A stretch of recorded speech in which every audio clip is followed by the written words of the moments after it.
Bonjour et bienvenue dans cette nouvelle vidéo où je voudrais vous parler du ce que l'on appelle le mind, le mental.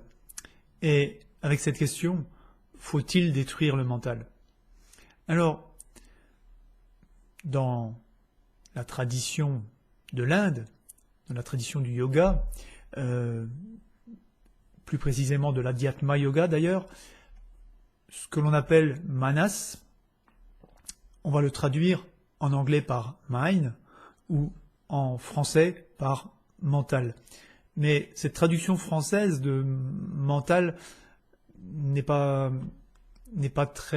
est approximative pour apprécier la subtilité que les yogis avaient de la connaissance de l'humain. Alors, et les yogis, justement, utilisaient le terme de manonasha. Manonasha, c'est la destruction ou la dissolution du mental. C'est surprenant. Donc, on va un petit peu parler de ça aujourd'hui pour comprendre ce qu'ils entendaient par là, ce qu'ils entendaient par détruire le mental, dissoudre le mental, et donc cette question, faut-il vraiment détruire le mental? Je suis Patrice Mahut, je suis kinésiologue, je suis l'auteur du site éveil-et-guérison.com. Alors, les yogis, dans la tradition de l'Inde, distinguaient ce que l'on appelle manas de ce que l'on appelle la buddhi. La buddhi, c'est l'intellect, c'est l'analyse. Manas, c'est les pensées. Mais c'est les pensées liées aux émotions. C'est le couple pensée-émotion. C'est les pensées associées à ce qu'ils appellent chitta, le subconscient. Le réservoir de toutes nos expériences passées. Donc, manas, le mind, le mental, c'est ça. C'est les pensées, mais ce ne sont pas des pensées objectives, ce sont des pensées subjectives, ce sont des pensées empreintes d'émotionnel, ce sont des pensées associées aux expériences passées. Alors que ce qu'ils appellent la buddhi, l'intellect, l'analyse, c'est cette analyse objective qui permet de voir les situations telles qu'elles sont. Le mind, le mental, ne permet pas cela. Mais prenons quelques exemples pour voir pour mieux percevoir la subtilité entre les deux.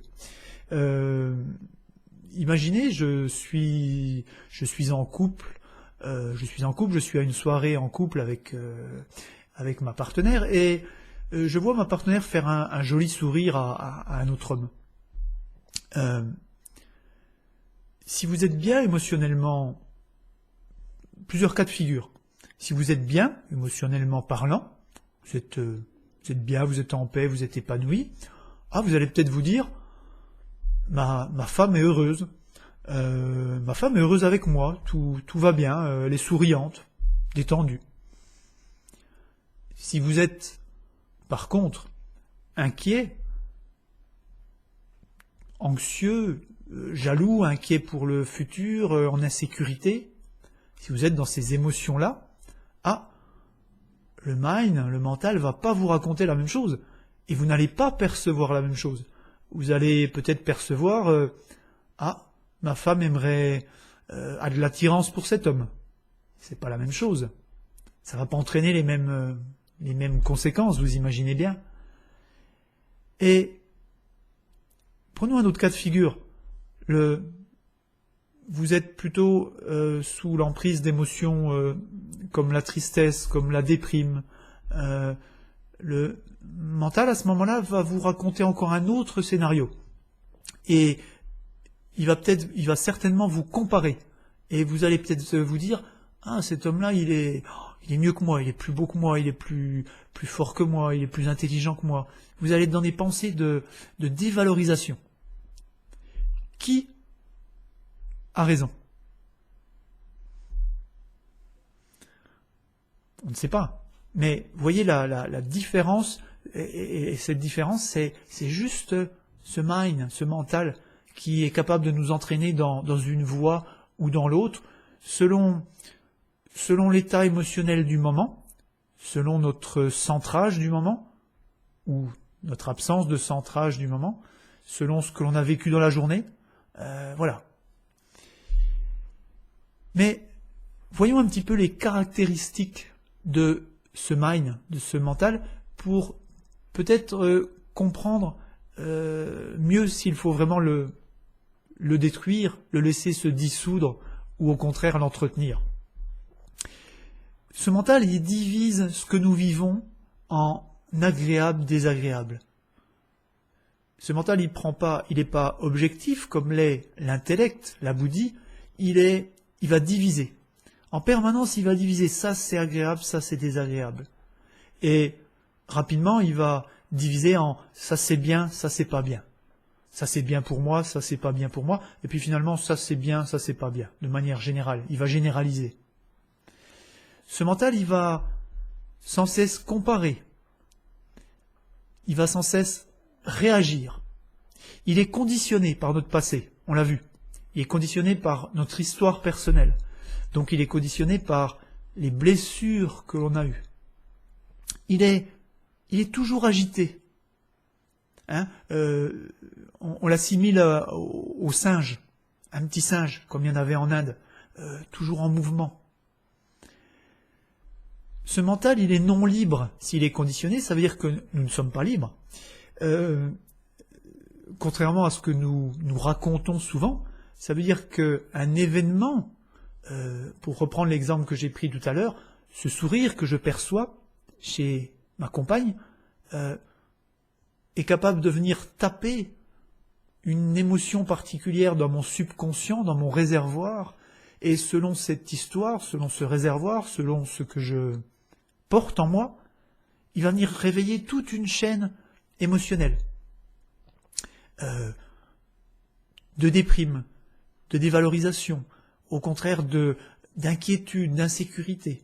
Si j'ai une blessure d'abandon, par exemple, si j'ai une blessure de trahison, ou au contraire, si je suis libéré de tout ça, il va me laisser neutre. Mais ce mental, une autre des caractéristiques de ce mental, c'est qu'il va nous mentir. Il va nous raconter des histoires. Il va nous empêcher d'admettre la vérité.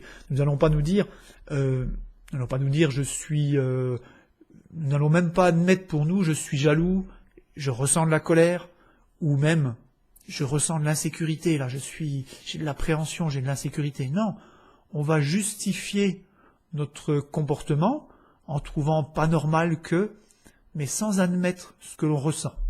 Ça, c'est de nouveau le mind, le mental, qui va nous mentir et nous empêcher d'accéder à la profondeur de ce que l'on ressent.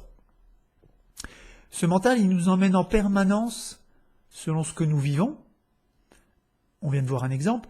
Il va nous emporter en permanence, c'est-à-dire qu'il va nous éloigner de l'instant présent. Il va nous emporter dans le passé, dans le chagrin, dans le regret, ou il va nous emporter dans le futur, dans l'anxiété, dans une tension pour l'instant d'après, dans une inquiétude, une peur pour demain, après-demain, le mois d'après. Ça, c'est le mind, c'est le mental. Hein, je vous disais, il est lié il est sur le même corps que l'émotionnel. L'anatomie yogique découpe l'être humain en différents corps subtils, et ce mind, ce mental, il est sur le même plan que le monde émotionnel. Donc, très fortement, je vous le disais, intriqué avec les émotions. Ce ne sont pas des pensées objectives, ce sont des pensées liées aux émotions que je porte. Donc, ce sont des pensées déformées par les émotions que je porte, par les blessures que je porte, par mon histoire personnelle. Vous voyez de plus en plus qu'au vu des caractéristiques dont je suis en train de vous parler, vous voyez de plus en plus que l'idée, le concept de détruire le mental devient intéressante. Mais continuons un peu. Ce mental, il n'est pas lucide sur nous, je vous le disais. Donc s'il n'est pas lucide sur nous, ça veut dire qu'il va nous empêcher d'accéder à la profondeur de nous-mêmes. Donc il va nous empêcher de nous connaître véritablement. En nous maintenant à la surface, en nous racontant des histoires sur ce que l'on ressent, sur nous-mêmes. Il va être toujours dans la réaction. Imaginez, pour reprendre l'exemple que je prenais tout à l'heure, imaginez tous les comportements regrettables que ce mental peut nous amener à poser. Toutes les paroles que l'on va regretter par la suite. Si on est emporté par la colère ou même par l'insécurité. Qu'est-ce que ça va nous amener à poser comme acte, à dire que l'on va regretter après. On va pas être dans une action juste, on va être en réaction. On va être en mode automatique, tout simplement. Ce mode automatique, c'est quoi? C'est un automatisme qui répond à nos empreintes, à notre réservoir d'histoire personnelle d'empreintes. C'est tout. Une citation puisqu'on est dans la tradition de l'Inde et du yoga, une citation que j'aime du Vedanta, c'est nos pensées sont des citations, nos pensées sont des citations, nos émotions sont des imitations, et nos actes, nos comportements, sont des caricatures. On croit qu'on est libre, mais en fait, on est en permanence, tant qu'on est gouverné par ce mental, par ce monde émotionnel, on est en permanence en train d'être dans des citations, des imitations et des caricatures de comportements que l'on répète, qui sont conditionnés et que l'on ne remet pas en cause, ou que l'on ne parvient pas, parce qu'on n'a pas la recette à remettre en cause. Une autre façon de voir ce mental, de le percevoir, c'est de comprendre que ce mind, ce mental, il rajoute toujours quelque chose. Il y a une situation neutre, et lui, il va rajouter son point de vue subjectif, il va rajouter son conditionnement, et du coup, il va rajouter des émotions, il va projeter. Par exemple, si vous êtes sujet à du stress ou plus à des angoisses ou à de l'anxiété, et prenons l'exemple des angoisses. Si vous êtes sujet à des angoisses, c'est que vous faites par exemple de l'arythmie, ou vous avez tout d'un coup un poids sur la poitrine. Le mental va s'emparer de ça et il va rajouter tout un tas de pensées. D'inquiétude. Je suis peut-être malade, mon cœur est peut-être en train de défaillir, je suis peut-être en train de faire un malaise, je vais peut-être mourir, etc. Ça, c'est le mental. C'est la peur qui alimente tout un tas de pensées. Le mental vient rajouter ça, alors que le point de départ, c'est quoi? Peut-être une arythmie, peut-être un peu de pression quelque part, dans le corps. Un ressenti désagréable, certes, mais tout le rajout qui vient après, ça, c'est le mental. Un autre exemple, dans l'exemple que je citais tout à l'heure, dans le dernier cas, où je vais me dévaloriser, où je vais me sentir moins bien que la personne, je vais la trouver mieux que moi, tout ça, c'est le mental. Je suis moins bien que... je vois bien que... Voilà. Et puis on va voilà, tout ça, c'est le mental, qui vient apporter... on va dire qui vient alimenter et qui vient justifier une croyance que l'on a. Alors bien sûr, il rajoute, selon le contenu de votre réservoir, ce que la tradition du yoga appelle le chitta, le subconscient, ce que l'on porte, les mémoires de notre passé, qui inclut les mémoires de nos vies passées, éventuellement, pour ceux qui adhèrent. C'est ça, chitta, le subconscient. C'est tout ça. Et c'est ces mémoires qui vont conditionner. Ce mental, il rajoute aussi aux événements. Il rajoute aussi, il y a une réalité. Pensez à toutes les fois où vous vivez quelque chose et il y a une réalité, et puis vous dites non, pas ça. Voilà, mais ça c'est le mental.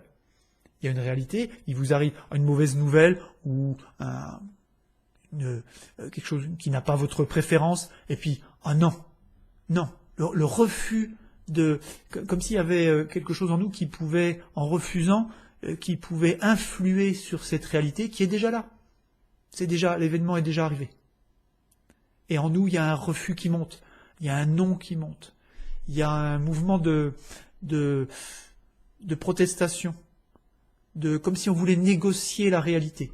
Ça, c'est le mental.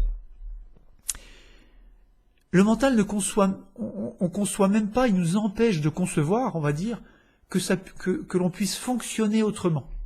Il ne connaît pas d'autres fonctionnements, si bien que on conçoit même pas qu'on puisse fonctionner à un autre niveau.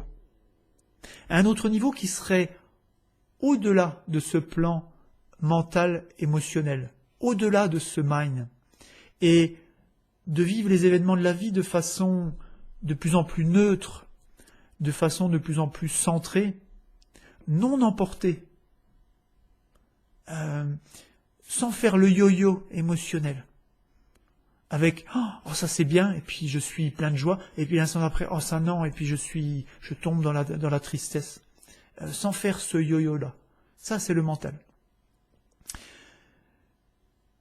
Vous voyez que ça répond que à travers ces exemples, à travers ces caractéristiques que l'on vient de voir du mind, on peut en conclure que ce que la tradition du yoga appelle manonasha, la destruction du mental, est quelque chose vers quoi on peut aller pour aller vers plus de liberté, pour aller vers plus de bonheur, de bien-être, dépasser ce plan des pensées émotionnelles, on pourrait presque dire, des émotions et des pensées, dépasser ce plan des blessures.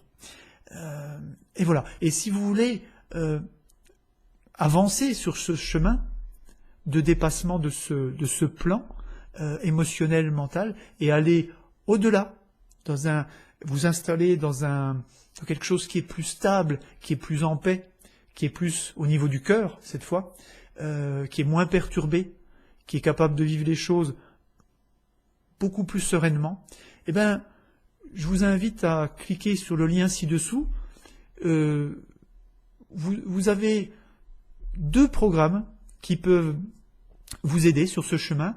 Vous avez le programme Serenity, qui est un programme pour les personnes stressées, anxieuses, angoissées, qui permet vraiment un programme de fond qui va permettre vraiment d'avancer sur vous-même et de comprendre beaucoup de choses et de dépasser peu à peu, de comprendre et de dépasser en comprenant les mécanismes, le stress, les angoisses, l'anxiété, pour aller au-delà de ça.